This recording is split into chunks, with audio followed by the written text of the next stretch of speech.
Do you know your facts from fiction? Do you know what genealogical evidence is and what it is not? Do you cite your sources? Are you confused between evidence, sources, and source citations? Stay tuned, we'll straighten it all out for you in just a few seconds.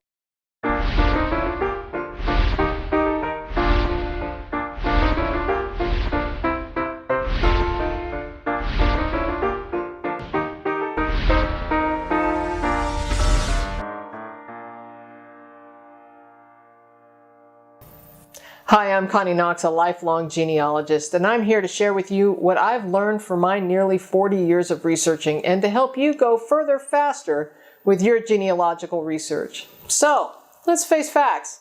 Is it fact or is it fiction? Okay, the puns here are endless. Let's get it straight. The genealogical terminology that is fact from fiction. As a genealogist, we're part reporter, part historian, and part detective. So it is logical that we use the same terms used in law enforcement, journalism, and what historical authors use in their documents. So let's get it straight.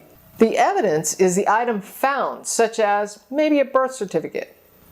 The fact is the information found within the evidence, like maybe a birth date on the birth certificate. But is it really fact?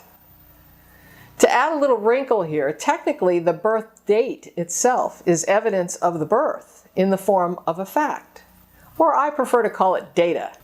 So until you can prove that the birth date is fact, I would venture to say the birth date is also evidence of the birth event, or at least it's statistical evidence in the form of data. I guess my point here is to count every item and statistical data within the physical items as evidence until proven as fact. We'll talk about proving facts in another video, but for now, let's move on to sources. Now, the source is where you found the evidence. For example, the birth certificate may have come from the county courthouse.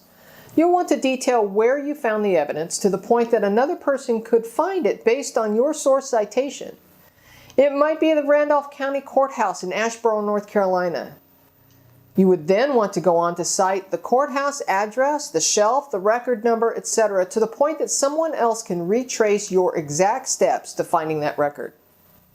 So now that you have a little better understanding about the facts, evidence, and sources, is it fact or is it fiction?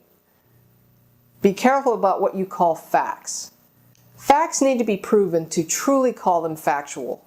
Just because you found a death date on a death certificate does not make it accurate. Question everything. You know Ancestry labels life events as facts, such as birth, marriage, death, divorce, military, etc. Family Search calls them details or vital information. I prefer to think of the information found within birth, marriage, death, divorce, baptism, military, and so on, that information within the records as vital data. It's vital data until proven as fact. Keep in mind when viewing family trees online, what is labeled as facts may not actually be factual.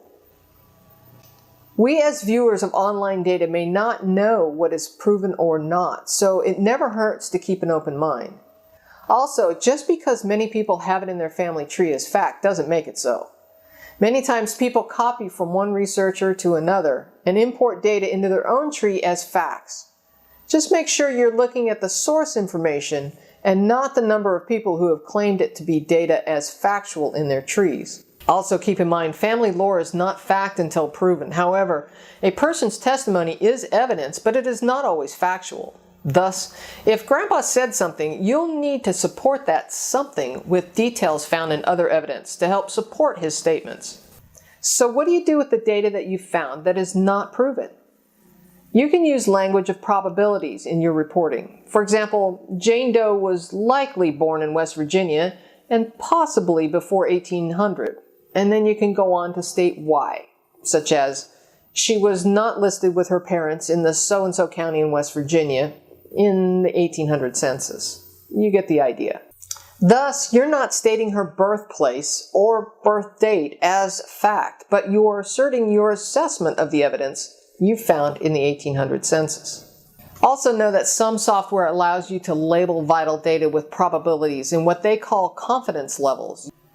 I typically just note it in my public comments and in my public trees, and in my research notes as not proven or likely to be based on whatever evidence I found. I think you get the idea. Of course, you're going to cite your source and where you found the evidence. From your assessment, it will lead to good research questions for your next task. We'll talk about research questions in another video, but for now, have you got it? Facts are typically found in evidence. Facts need to be proven before they can really be called facts. Otherwise, it's just evidence in the form of data. The evidence can be the item found that is stating the facts, and the source is where you found the evidence. So you want to ask yourself, is it fact or fiction? Think twice, state it once for what it really is, and move on. I hope this was helpful. Let me hear from you in the comment sections below. Make sure that you subscribe to the channel and click on the bell so you'll be notified of the next new videos as they're released. Until next time, my friend, keep on climbing that family tree.